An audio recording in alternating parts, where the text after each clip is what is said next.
Hello everyone, Jan here at welcome back sa panibago na lamang LEGO Minecraft set review. Today, hawak ko ang 21261 The Wolf Stronghold. Ang set na to ay na-release noong June 1st, 2024 at meron itong 312 pieces na LEGO. So bago natin buksan, check po natin ang box art. Very simple box art. Parang medyo maliit lang yung space ng set. Merong brick build na wolf face. Dito naman sa likod, andito yung mechanics ng switching ng face. At nandito rin yung bagong print na smithing table. Merong blast furnace, merong crafting table, meron ditong netherite ingot. Ito yung 1:1 na size representation. So, para sa akin, ang main reason kaya binili ko itong set na to ay dahil dito sa smithing table. Ito po ang bagong print na smithing table. Gusto kong makuha yan. At sa mga naghahanap ng blast furnace, meron din dito. Meron din ditong netherite sword, netherite ingot, at meron ditong bagong shield na print. Napaka-forma ng player skin na ito. Gusto ko tong design na to. Kaya check na natin yung player skin. So ito ang bagong player skin. Ang pangalan ng player skin na ito ay Wolf Tamer. Sa tingin ko ang reference na ginamit dito ay isang forest ranger. Para siya nakasuot ng brown hood. Nag-blend din yung green hair niya dun sa eye details, sa kanyang eye color. At meron siyang expression. Hindi siya yung ordinary Steve saka Alex minifigure na simple lang yung mouth design. Maganda rin yung detail ng front torso. Wala pa ring leg printing. Saka maganda yung contrast ng arm saka hands. So magkaiba sila ng kulay. Very nice contrast. Gusto ko tong nougat color na to. At itong hands naman niya ay nag-blend din sa brown color. Dito naman sa likod, pansin-pansin na meron siyang bone-shaped quiver. Gusto ko yung design na yan. Parang X yung strap niya dun sa may bone shape. Anyway, para sa akin, napakaganda ng design ng player skin na ito. So, ano pa ba ang meron sa player skin na ito? So, meron siyang netherite sword. Meron siyang accessory na netherite sword.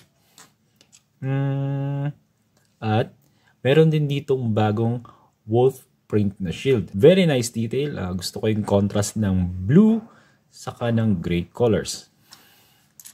And then, meron ding ilang mga extra accessories sa set na ito. At ito ay, meron ditong tatlong bones. Itong tatlong bones na ito ay kailangan mong gamitin para makapag-tame ka ng wolf. Kaya, straight to the point. Very nice.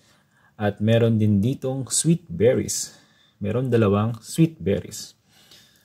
So ito lang ang mga accessories na nandito sa set na to para sa Wolf Tamer. Kung i-rate ko tong minifigure na to, ito ay 8 out of 10 para sa akin.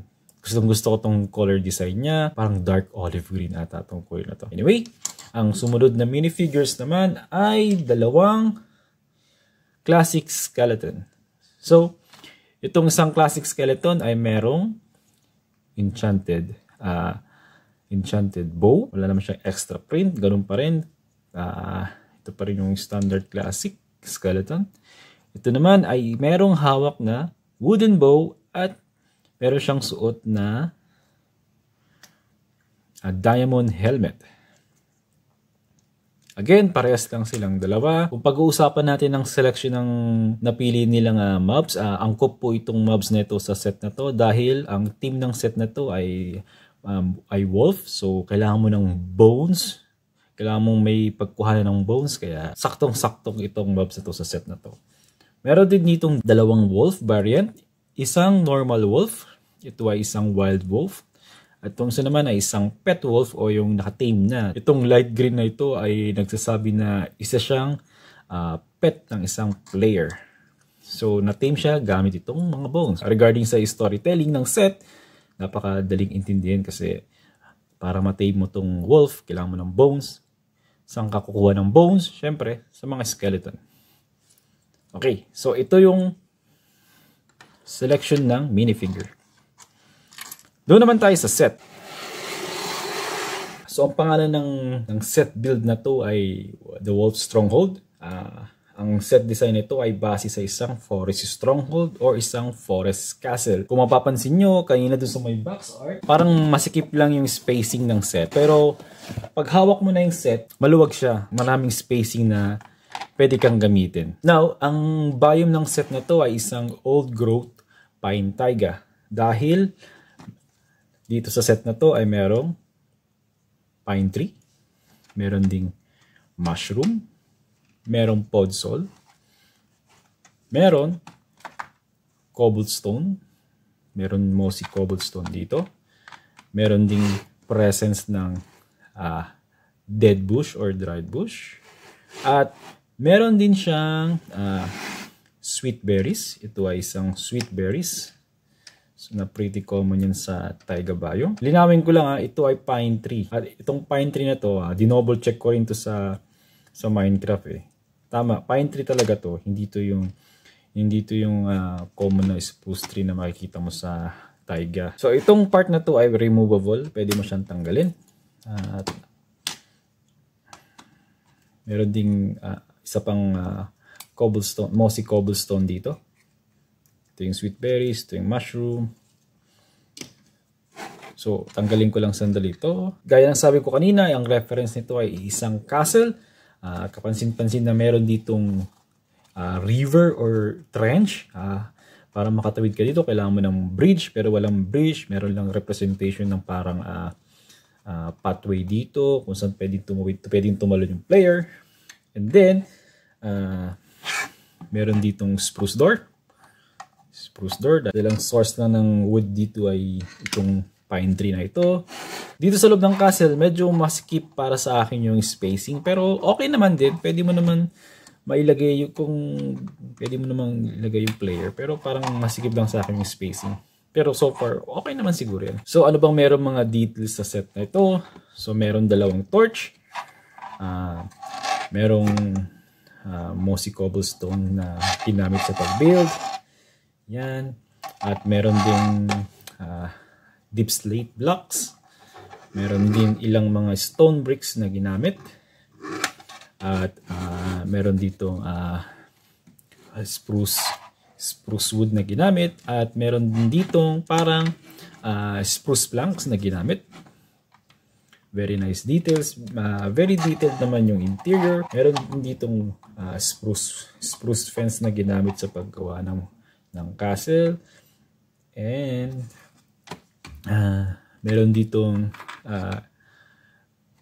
blast furnace. Isa lang yung print. Ito ay isang blast furnace. At meron din ditong ang crafting table na merong dalawang print. Unlike dito sa blast furnace, isa lang yung print. At meron din ditong anvil.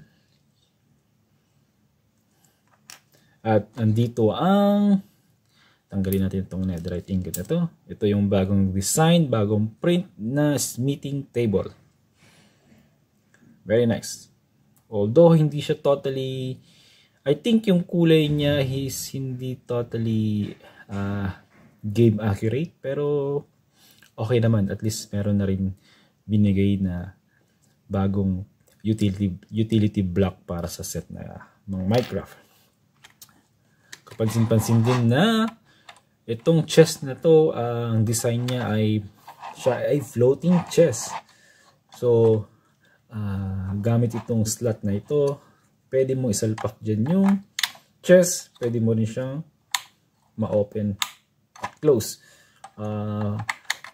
Very nice addition to para sa akin dahil sa game ay merong ganitong sitwasyon palagi. Meron kang mapapansin sa game, for sure, hindi mo maiwasan na i-mines yung mga nasa ibabaw, sa ilalim ng chest. So madalas may makikita kang chest dun na lagi nakalutang lang kasi minines mo na yung kanyang ilalim mo, yung kanyang pinapatungan. So madalas nangyayari yan sa game. Kaya very nice addition at nandito to sa set na ito. Ngayon, check naman natin yung build na wolf face. Very cute face. And then, pwede mo tong tinggalin at iswap. Ito naman ang kanyang angry angry face.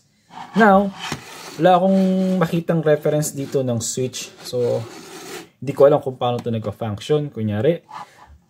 And then, meron kang pag tinanggal mo to, sa tingin ko ito ay isang red. So, may makita kang mga redstone reference dito. Hindi ko alam kung anong reference to, pero nice na merong at least may makikita tayong redstone reference dito. Yun lang pinaka-play function ng set na to. Itong pagbukas ng pinto, pagpalit ng wolf, pagpalit ng mukha ng wolf, pwedeng normal wolf, pwedeng angry wolf.